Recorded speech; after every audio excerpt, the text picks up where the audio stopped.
మాట తప్పని మడమ తిప్పని నాయకురాలుగా 4 కోట్ల తెలంగాణ ప్రజల యొక్క ఆకాంక్ష నెరవేర్చి తెలంగాణ రాష్ట్రాన్ని ఏర్పాటు చేయడం జరిగింది. అంత గొప్ప నాయకురాలు ఈ చరిత్రలో తెలంగాణ ప్రజలు శాశ్వతంగా గుర్తుపెట్టుకునే విధంగా తెలంగాణ రాష్ట్రాన్ని ఇచ్చి 10 సంవత్సరాలు పరిపాలన చేసిన నాయకులు 2014లో రైతులకు ₹1,00,000 రుణమాఫీ చేస్తామని హామీ ఇచ్చి అధికారంలోకి వచ్చి 5 సంవత్సరాలైనా 4 విడతల్లో చేస్తామని, అసలు మిత్తి చెల్లిస్తామని ఆ 5 సంవత్సరాలు రైతులను తప్పుదోవ పట్టించి మళ్ళీ 2018 సంవత్సరంలో కూడా అదే విధమైన ₹1,00,000 రుణమాఫీ మాట ఇచ్చి 5 సంవత్సరాలు పూర్తయినా వారు ఆ హామీని నెరవేర్చలేకపోయినారు. ఇది సందర్భం కాకపోయినా లక్షలాది తెలంగాణ రైతాంగానికి గుర్తు చేయవలసిన బాధ్యత ఈ రాష్ట్ర ముఖ్యమంత్రిగా నా మీద ఉన్నది. మొదటి 5 సంవత్సరాలలో ఆనాటి ప్రభుత్వం చెల్లించింది 12,000 కోట్ల రూపాయలు మాత్రమే. రెండవసారి 2018 నుంచి 2023 వరకు చెల్లించాల్సిన 16,000 కోట్లు, కానీ చెల్లించిన 9,000 కోట్లు కూడా సరిగ్గా చెల్లించలే. 10 సంవత్సరాలు 2 సార్లు ముఖ్యమంత్రిగా బాధ్యత నిర్వహించిన ఆనాటి పెద్దలు 21,000 కోట్ల రూపాయలు కూడా పూర్తి స్థాయిలో రైతులకు చెల్లించలేదు. ప్రజలకు ముఖ్యమంత్రులన్నా ప్రభుత్వం అన్నా విశ్వాసం కోల్పోయే విధంగా రైతులు ఆత్మహత్య చేసుకునే పరిస్థితులు ఉన్నా కూడా ఆనాడు ప్రజలకు ఇచ్చిన మాట నిలబెట్టుకోలేకపోయినరు. కానీ కాంగ్రెస్ పార్టీ ప్రజా ప్రభుత్వాన్ని ఏర్పాటు చేస్తాం, ప్రజలు తీర్పిస్తే అని చెప్పి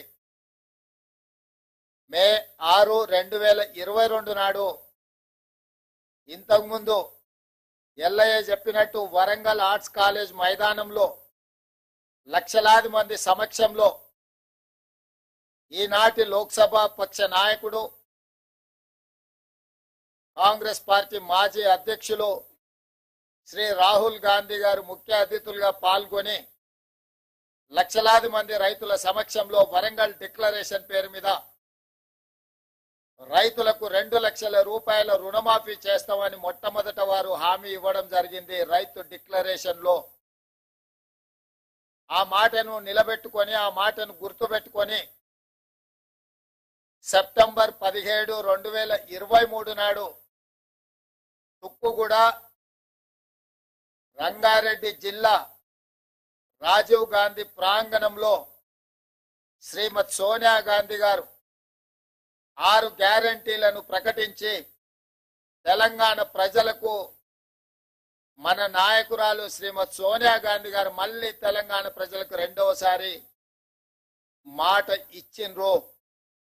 వారు స్పష్టంగా చెప్పినారు, తెలంగాణ ఏ విధంగా అయితే మాట ఇచ్చి తెలంగాణ రాష్ట్రం ఇచ్చినమో అదే విధంగా సెప్టెంబర్ 17, 2023 నాడు రాజీవ్ గాంధీ ప్రాంగణం తుక్కుగూడ రంగారెడ్డి జిల్లా నడిగడ్డన నిలబడి 4 కోట్ల తెలంగాణ ప్రజలకు, లక్షలాది మంది తెలంగాణ రైతులకు నేను మాట ఇస్తున్నా, మీరు ప్రజా ప్రభుత్వాన్ని ఏర్పాటు చేయండి, తప్పకుండా మీకు ₹2,00,000 రుణమాఫీ చేస్తా అని శ్రీమతి సోనియా గాంధీ గారు మాట ఇచ్చిండ్రు. అందుకే ఈనాడు మా ప్రభుత్వం, మా మంత్రివర్గ సహచరుల సంపూర్ణ సహకారంతో రాహుల్ గాంధీ గారు మే 6, 2022 నాడు రైతు డిక్లరేషన్ లో చెప్పిన ₹2,00,000 రుణమాఫీని సెప్టెంబర్ 17, 2023 శ్రీమతి సోనియా గాంధీ గారు ఇచ్చిన 6 గ్యారంటీలలో అత్యంత కీలకమైన ₹2,00,000 రుణమాఫీని ఈనాడు ఏఐసిసి అధ్యక్షుడు శ్రీ మల్లికార్జున్ ఖర్గే గారి నాయకత్వంలో ఈ ప్రభుత్వం సచివాలయంలో కూర్చొని ధైర్యంగా, దర్పంగా తెలంగాణ రైతాంగానికి ఈరోజు బ్యాంకర్లు, అధికారుల సమక్షంలో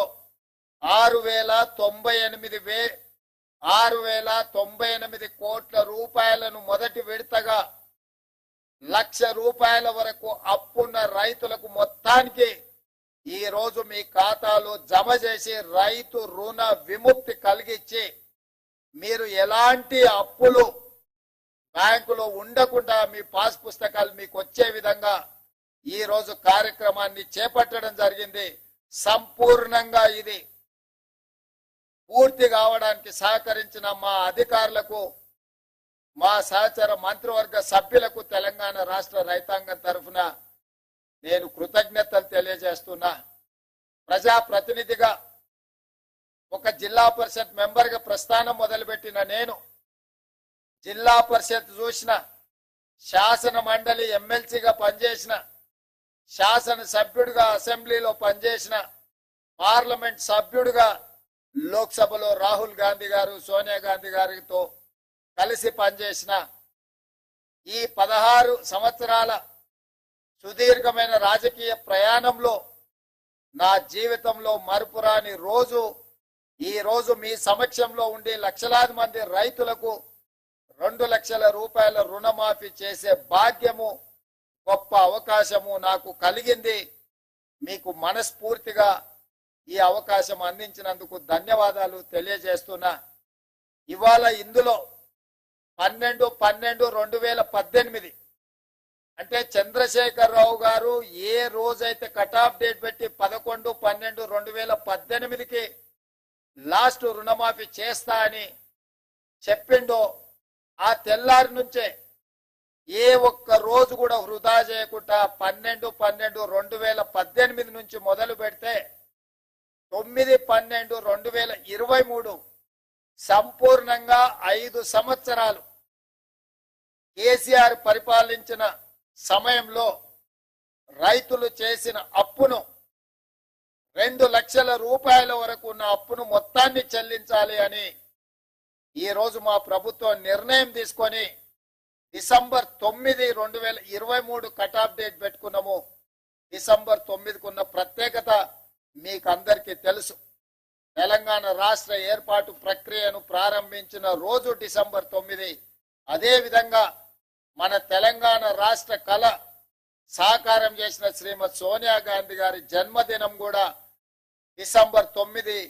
అందుకే డిసెంబర్ 9 మనందరికీ ఒక పండగ, మనందరికీ ఒక శుభకార్యం జరుపుకునే సందర్భము, మనందరం కూడా సంతోషాన్ని కలిసి పంచుకునే సందర్భం.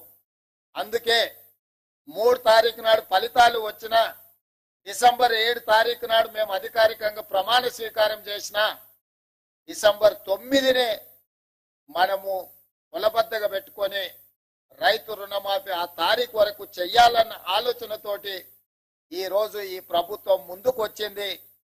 ఇంత మంచి కార్యక్రమం అద్భుతంగా ఏ సమస్య లేకుండా, ఏ అవాంతరాలు రాకుండా ఈ కార్యక్రమాన్ని పూర్తి చేసే ఒక సంకల్పంతో ఈ రోజు ముందుకు వస్తున్నాము. ఇది మొదటి విడత మాత్రమే. 1,00,000 వరకు మొదటి విడతలో 100% 1,00,000 లోపల ఉన్న రైతులకు 100% రుణ విముక్తి కలిగించినము. 0 నుంచి 1,00,000 రూపాయల వరకు ఉన్న ప్రతి రైతుకు ఈ రోజు రుణ విముక్తి జరుగుతుంది. రెండవ విడత 0 నుంచి 1,50,000 వరకు ఉన్న లక్షలాది మంది రైతులకు రెండవ విడత 100% రుణమాఫీ చేస్తాము. మూడవ విడత 0 నుంచి 2 లక్షల వరకు ఉన్న రైతులకు 100% రుణ విముక్తి చేస్తాము. 3 విడతలలో 31,000 కోట్ల రూపాయలు ఆగస్టు నెల పూర్తి కాకముందే మీ ఖాతాలలో నగదు చేసి ఎలాంటి నిబంధనలు లేకుండా కొంతమంది రైతు రుణమాఫీకి రేషన్ కార్డు కావాలని అడుగుతుంది ప్రభుత్వాన్ని అపోహలు సృష్టిస్తున్నారు.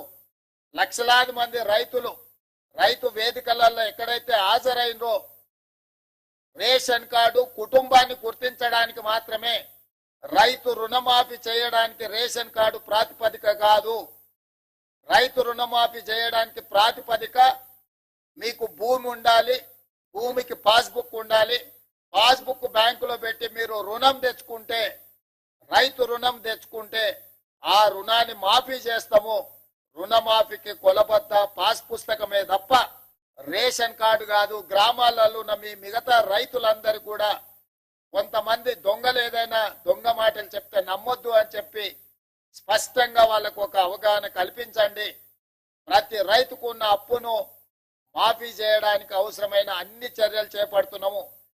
ఏదైనా సాంకేతిక లోపం వస్తే మీ సంబంధిత బ్యాంకు అధికారి దగ్గరికి వెళ్ళండి, వాళ్ళు సంపూర్ణంగా సహకరిస్తారు. ఈ రోజు ఆ అధికారులు కూడా ఈ సమావేశంలో ఉన్నారు. వాళ్ళందరికీ కూడా మేము విజ్ఞప్తి చేస్తున్నాము. విద్య పూర్తిగా రాని వాళ్ళు, సాంకేతిక నైపుణ్యం లేని రైతులు ఏదైనా చిన్న చిన్న తప్పిదాల వల్ల మీ కంప్యూటరీకరణలో ఏదైనా సమస్య వస్తే రైతులను కూర్చోబెట్టి ఆ రైతులకు ఒక అవగాహన కల్పించి ఆ రైతులకు రుణమాఫీ ఏ విధంగా పూర్తి చేయాలనో వాళ్ళకు అవగాహన కల్పించండి అని చెప్పి మేము బ్యాంక్ అధికారులను విజ్ఞప్తి చేయడం జరిగింది. వాళ్ళు ఒప్పుకున్నారు. వాళ్ళకు కూడా మనస్ఫూర్తిగా కృతజ్ఞతలు. అదే విధంగా మన వ్యవసాయ శాఖకు సంబంధించిన అధికారులు అందరు రైతులను సమన్వయం చేసుకొని వాళ్ళ రైతుల ఖాతాలను తెలుసుకొని పిఏసిఎస్ లో వేసిన డిసిసిబి బ్యాంకులలో వేసిన డబ్బులు కూడా తిరిగి రైతుల ఖాతాలోకి చేరడానికి అవసరమైన అన్ని ఏర్పాట్లను చేయమని మా వ్యవసాయ శాఖ అధికారులు, మన వ్యవసాయ శాఖ మంత్రి ఆయనే స్వయంగా ఒక మంచి రైతు. ఆయన ఎప్పుడు సమయం వచ్చినా సందర్భం వచ్చినా వారు వ్యవసాయం చేస్తారు. వ్యవసాయం సమస్యలు తెలుసు. ఇక మా ఆర్థిక శాఖ మంత్రి బట్టి విక్రమార్క గారు మీకు తెలుసు, ఆదిలాబాద్ నుంచి ఖమ్మం వరకు వందలాది కిలోమీటర్లు పాదయాత్ర చేసి రైతులతో మమేకమై రైతుల సమస్యలను తెలుసుకొని వాటిని పరిష్కరించడానికి ఇవాళ ఆర్థిక మంత్రిగా వారికి ఉన్న అనుభవాన్ని అంతా ఉపయోగించి ఏ మాత్రం వనరుల ఇబ్బంది జరగకుండా ఈ రోజు ముందుకు తీసుకెళ్తున్నాడు. వారికి ఆర్థిక మంత్రిగా బాధ్యత అప్పచెప్పినప్పుడు ఆయన గారు ఇచ్చిపోయిన అప్పు 7 లక్షల కోట్ల రూపాయలు.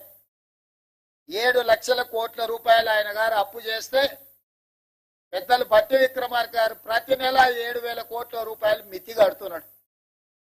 అప్పు చేసిన అయ్యగారు మిత్తి కడుతున్నదేమో బట్టి విక్రమార్క గారు ప్రతి నెల తిన్నా తినకపోయినా ఉపాసం బండి అయినా పోయినసారి చేసిన అప్పులకు ఇప్పుడు మన బట్టి విక్రమార్క గారు ప్రతి నెల దాదాపుగా 7,000 కోట్ల రూపాయల మిత్తి కడుతున్నాడు.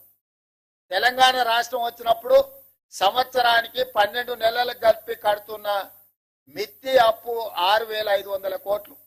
ఆనాడు సంవత్సరానికి కట్టే బ్యాంకు అప్పు ఇవాళ ప్రతి నెల కట్టాల్సిన పరిస్థితి వచ్చింది. ప్రతి నెల గతంలో ప్రభుత్వ అధికారులకు జీతాలు ఇవ్వాలన్న కష్టంగా ఉండే, ఎత్తుకొని జమ చేసి ఇచ్చే పరిస్థితి. అక్కడి నుంచి ప్రభుత్వ అధికారులకు పెన్షన్దారులకు ప్రతి నెల మొదటి తారీఖు నాడు 5,000 కోట్ల రూపాయలు జీతభత్యాలకు ఈరోజు మనం కేటాయిస్తున్నాము, నిధులు విడుదల చేస్తున్నాం.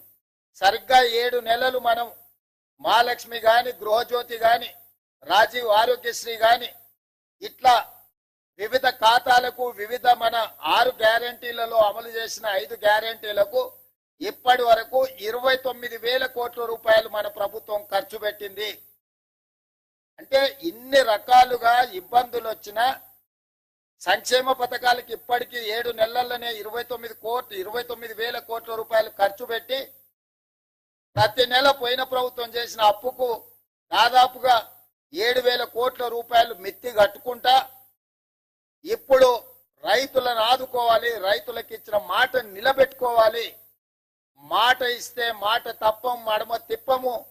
కాంగ్రెస్ పార్టీ ఏదైనా చెబితే 100% అమలు చేస్తుంది అని 2009లో మన్మోహన్ సింగ్ గారు ఏ విధంగా అయితే రుణమాఫీ చేసి చూపించిండో ఈనాడు దేశంలోనే ఆదర్శం.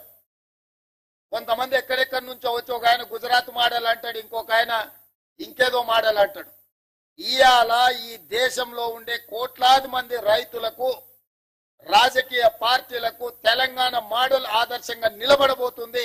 తెలంగాణ రాష్ట్రం మాట ఇచ్చి రైతులకు 2 లక్షల రూపాయల రుణమాఫీ ఏకకాలంలో అధికారంలోకి వచ్చిన మొదటి 8 నెలల లోపలనే శ్రీమతి సోనియా గాంధీ గారు, శ్రీ రాహుల్ గాంధీ గారు ఇచ్చిన మాట నిలబెట్టుకొని ఈ రోజు దేశంలోనే ఆదర్శమైన ప్రభుత్వంగా తెలంగాణ మోడల్ గా ఈ రోజు మనము నిలబడ్డము. వ్యవసాయం దండుగ కాదు, వ్యవసాయం పండుగ అని నిరూపించినాం. రైతుల కోసమే ఈ ప్రభుత్వం ఉన్నది. రైతును రాజును చేయడమే ఈ ప్రభుత్వం యొక్క లక్ష్యం. ఇది ప్రజా ప్రభుత్వం అని చెప్పి ఈనాడు మనం నిరూపించుకున్నాం. ఇవాళ దేశంలోనే మనం తలెత్తుకునే విధంగా ఈ కార్యక్రమం ఉండబోతుంది. మీ అందరి సహకారం ఉండాలి.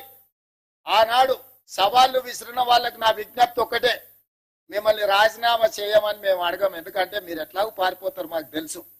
కాకపోతే ఇప్పటికైనా కాంగ్రెస్ మాట ఇస్తే మాట నిలబెట్టుకుంటది. సోనియా గాంధీ గారు, రాహుల్ గాంధీ గారు మాట ఇస్తే అది శిలాశాసనం. ఆ మాట తప్పరు. రాజకీయ ప్రయోజనాల కోసం గాంధీ కుటుంబం మాట ఇవ్వదన్న సంగతిని మీరు గుర్తు పెట్టుకోవాలి. మీలాంటి మాటలు గాంధీ కుటుంబం ఇవ్వదు. ఈ రోజు మనమందరం శ్రీ మల్లికార్జున్ ఖర్గే గారు, శ్రీమతి సోనియా గాంధీ గారు, శ్రీ రాహుల్ గాంధీ గారికి మీ అందరి తరఫున, తెలంగాణ రాష్ట్ర రైతాంగం తరఫున వారికి కృతజ్ఞతలు తెలియజేసే ఏకగ్రీవ తీర్మానం మనం ఈ సమావేశంలో ప్రవేశపెడుతున్నాం. ఈ రైతు వేదికల దగ్గర ఉన్న వేలాది మంది రైతులు అందరూ కూడా పెద్ద ఎత్తున చప్పట్లతో వారికి అభినందనలు తెలియజేస్తూ, కృతజ్ఞతలు తెలియజేస్తూ తీర్మానం ప్రవేశపెడుతున్నాం. ఆ తీర్మానానికి అనుకూలంగా ఇక్కడున్న పెద్దలందరూ, అక్కడ రైతు వేదికలలో ఉన్న రైతులందరినీ కూడా ఆమోదించాల్సిందిగా, చప్పట్లు కొట్టాల్సిందిగా మీకందరికీ నేను విజ్ఞప్తి చేస్తున్నా. అదే విధంగా ఈ కార్యక్రమంలో పాల్గొన్న ఎమ్మెల్యేలు, ఎమ్మెల్సీలు, ఎంపీలు, ఈ కార్యక్రమంలో పాల్గొన్న వివిధ ప్రాంతాలలో మంత్రులకు కూడా నేను అభినందనలు తెలియజేస్తున్నా. ఈ కార్యక్రమాన్ని విస్తృత స్థాయిలో గ్రామాలలో గ్రామ సభలు పెట్టి ప్రజలకు చేరవేయండి. ఎవరికైనా అవగాహనలో లోపం ఉంటే కాంగ్రెస్ పార్టీ కార్యకర్తలు రైతులకు సహకరించి, రైతులను సమన్వయం చేసి బ్యాంకుల దగ్గరికి తీసుకెళ్లి వాళ్లకు సహాయంగా ఉండి వాళ్ళ రుణమాఫీ జరిగే విధంగా మీరు ముందుకు వెళ్ళాలి అని చెప్పి మా సహచార శాసనసభ్యులకు, శాసన మండలి సభ్యులకు, పార్లమెంట్ సభ్యులకు నేను సూచన చేస్తున్నా. ఇంకొక మాట, ఎల్లయ్య గారు చెప్పినట్టుగా వారి సూచన మేరకు ఈ నెలాఖరులో శ్రీ రాహుల్ గాంధీ గారిని ఒక గొప్ప బహిరంగ సభ, అభినందన సభ, కృతజ్ఞత సభ వరంగల్లో ఏర్పాటు చేసుకుందాం. మీరందరూ లక్షలాదిగా తరలి వస్తామని చెప్పి మీరందరూ మాట ఇవ్వండి. మీ తరఫున 2-3 రోజుల్లోనే నేను, ఉప ముఖ్యమంత్రి గారు, ఇతర మంత్రివర్గ సహచరులు అందరం వెళ్ళి రాహుల్ గాంధీ గారిని ప్రత్యేకంగా ఆహ్వానిస్తాం.